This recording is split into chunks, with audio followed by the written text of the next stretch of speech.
I played a horrible racist bigot, and I had to say and do just vicious things to Sydney. So almost after each take, I'd run up to him and I'd apologize and I attempt to guarantee him, Sid, it is simply the man or woman speaking, not me. Oh, he turned into very know-how. We became appropriate buddies. Hollywood once trembled before Richard Widmark, a killer with a sinister smile, wild eyes, and a chilling coldness, whilst Kiss of Death 1947. Premier Widmark's portrayal of Tommy Udo became the target audience's worst nightmare. The homicide scene left theaters breathless. No one may want to accept as true, with it turned into his first time on display screen.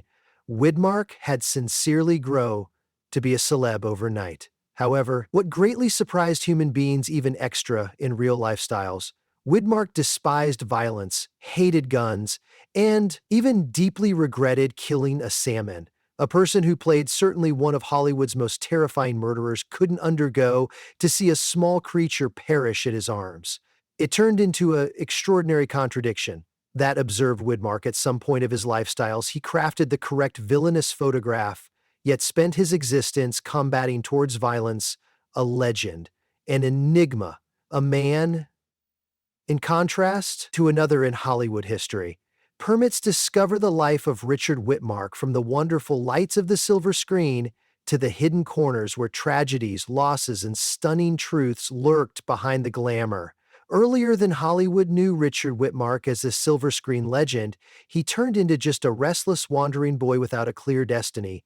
Born on December 26th, 1914 in Sunrise Township, Minnesota, Widmark, have become familiar with the lifestyles of consistent motion. His father, Carl Widmark, was a journeying salesman, continuously dragging the own family from one country to some other, looking for better possibilities.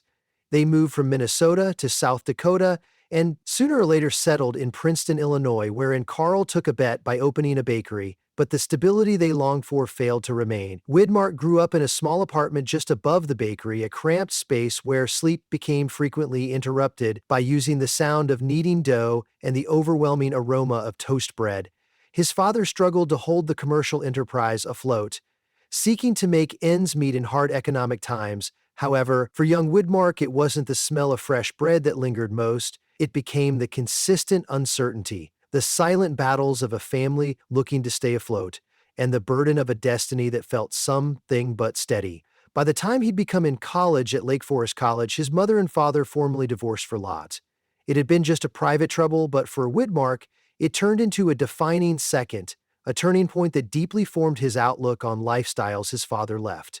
And his mother, Ethel May, stayed behind in Princeton, running tirelessly to guide him through college. She changed into extra than only a mom. She became the only pillar protecting up his desires. The picture of a lone girl sacrificing the entirety so her son could have a better destiny became etched into Widmar's mind.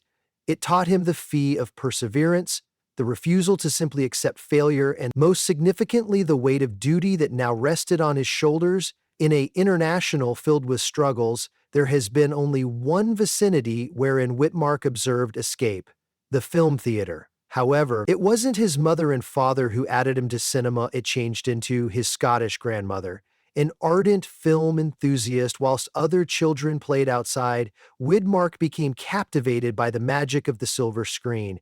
3 instances a week, his grandmother took him to the theater, wherein the dim lights and dramatic memories on display screen transported him beyond the everyday Tom Mix. The Western film famous person became his hero, someone he never imagined he could, at some point, stand along in Hollywood's ranks. But there was one moment that turned his vague love for films into a burning ambition. One day after looking at a classic cowboy movie, young Richard stepped out of the theater and blurted out to his grandmother, "I want to be certainly one of them," but in preference to encouragement she virtually smiled, and stated, "People like us don't belong there, dear."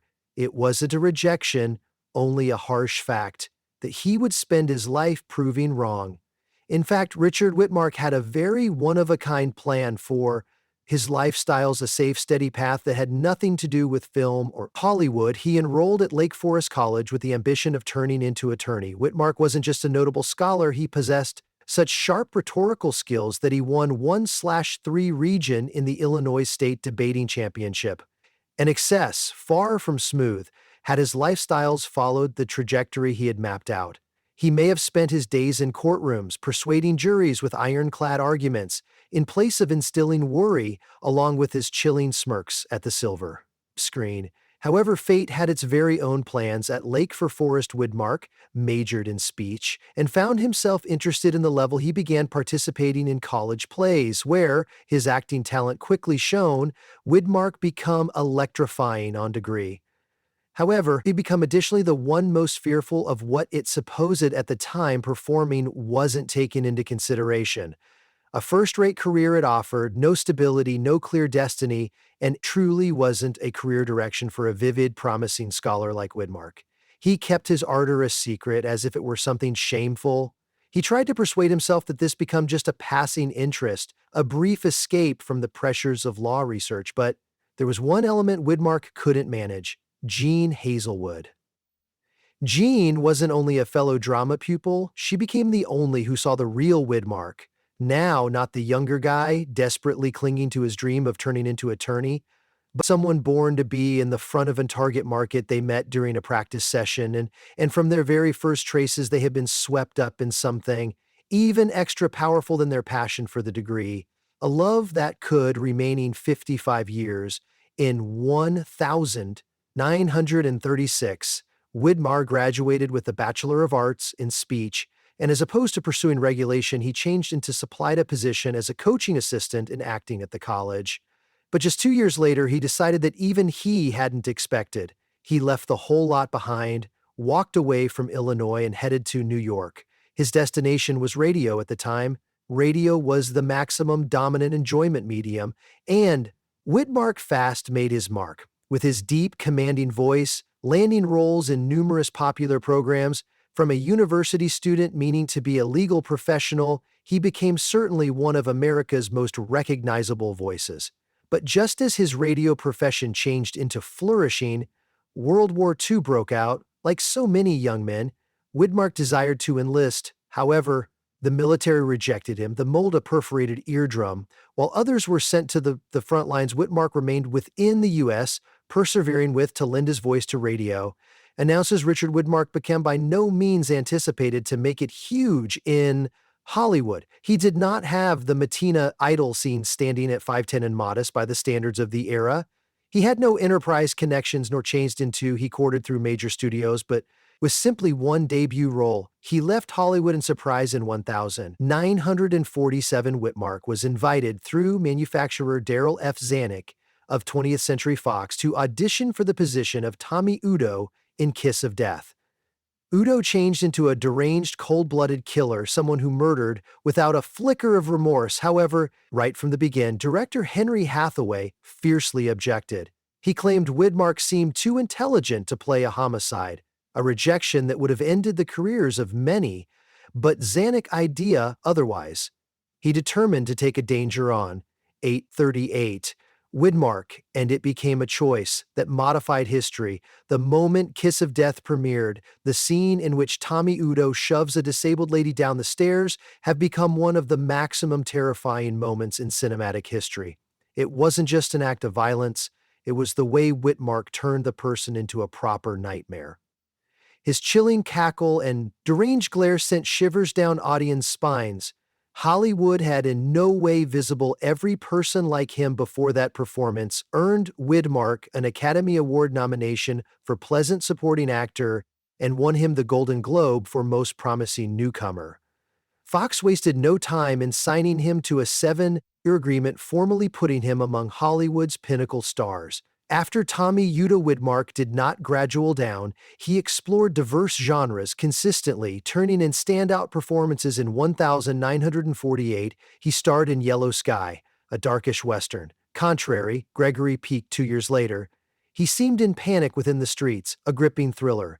Approximately a deadly outbreak along Jack Palance, one, in all his maximum arguable roles, Got Here and No Way Out.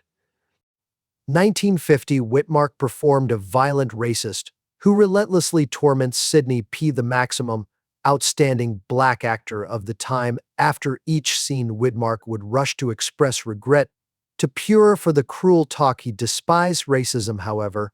He understood that the position would depart a massive effect, and it did. No Way Out have become one of the most critical films addressing race relations of its time. After years of gambling villains, Widmark started exploring extra complex roles. In Damage L'Enfoutre, he portrayed a conflicted son, a deeply fractured own family, showcasing his sharp dramatic intensity. Through 1960, he joined forces with John Wayne, Inside the Alamo, bringing to life one of Texas Records' most defining battles. But one of the finest movies of Widmar's career became Judgment at Nuremberg 1961. In the movie, he played the prosecutor,